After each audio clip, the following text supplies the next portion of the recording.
Hello everyone and welcome back to Dolls and DIYs. In today's video, I'm going to be showing you how I made my dollhouse. I hope this tutorial is easy to follow, so sit back, relax, and enjoy. For the basic structure of my dollhouse, I used Ikea shelves. I'll insert a screenshot of them here. And I got 9 of the larger shelves to become floors, and then I got 8 of these posts here to become the stabilizers.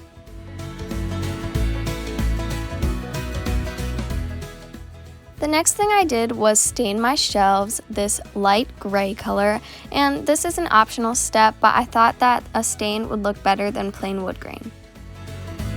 And here's the completed look of the stain. Now that the shelves are dry, it's time to prep the area where the dollhouse will be, and I cleared out most of my stuff so there is space to assemble it. Sorry for not getting footage of the actual building process, but basically all I did was follow the instructions, and here is how it looks with Carmen in one of the rooms. They are perfectly sized and I love them so much. The next thing I did was just a brainstorming step, and I just put the furniture in the different rooms. A lot has changed since then, but this was just to get a sense of space.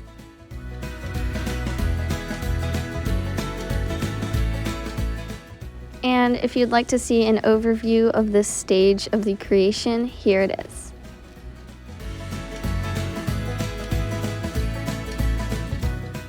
To make the floors, I'll be using foam board, and for this I'm going to need to resize the foam board a little so it can slide onto the shelves nicely. So to do that, I'm going to cut little rectangles out of each of the corners, that way it can slide in snugly.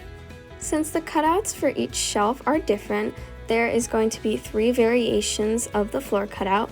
You'll need one for the right side, one template for the middle side, and then one template for the left. And if you're still a little confused about what the corner cutouts are supposed to look like, this is one of the finished floors, and as you can see, a little rectangle is cut out to allow the post to slide in snugly. And since there are 3 different templates and 9 rooms, you'll need 3 of each template. After cutting the floor pieces out, it's time to make them look like real wood floors, so I chose some contact paper, and I'm also painting the edges brown, as you can see here.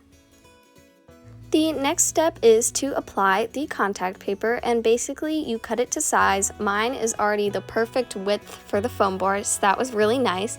And basically I just apply it, smoothen it out, and then it's ready. And here's what the exposed edge should look like. Since we painted it brown, it should blend in nicely. And once you're done with all 9 floors, in my case, you are going to insert it into the dollhouse. So first you want to take out all of the furniture, and then basically you slide it in and push it down by the little notches.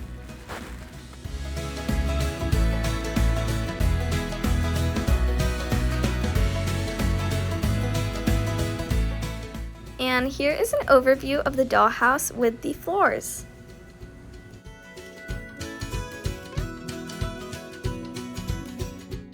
I'm using foam board to make the walls, and basically I've just done a rough sketch of how I want the wall to turn out. I've also cut out a piece of plastic packaging to create the window, and then the next step is to cut the template out.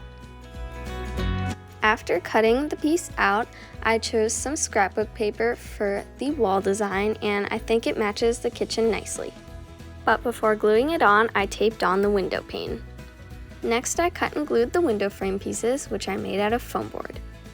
Then, to make the wainscoting, I cut up some strips of foam board and evenly spaced them.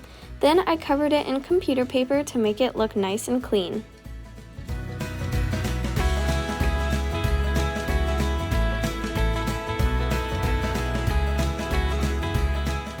Next, I decided to make a curtain rod and some ball hooks. I made the curtain rod out of skinny sticks and the hooks out of wooden balls, and I painted them gold.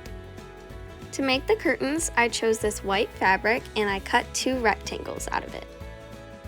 At this point, you could be fancy and hem all the edges, but I'm just going to be simple and use hot glue. And basically what I'm going to do is I'm going to glue the end over itself, that way the rod can go through. Once the curtain rod is dry, I put on the curtains, and then basically I'm attaching it to the wall.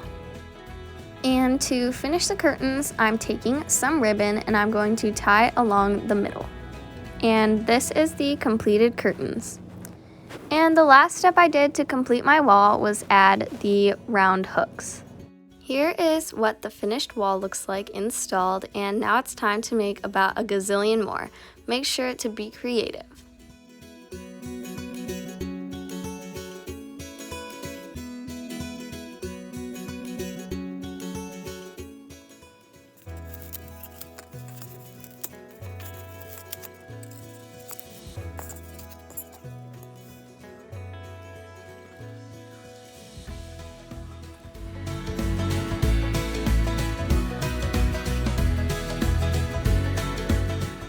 The lighting has arrived. I ordered this off of Amazon, and they are basically just little puck lights.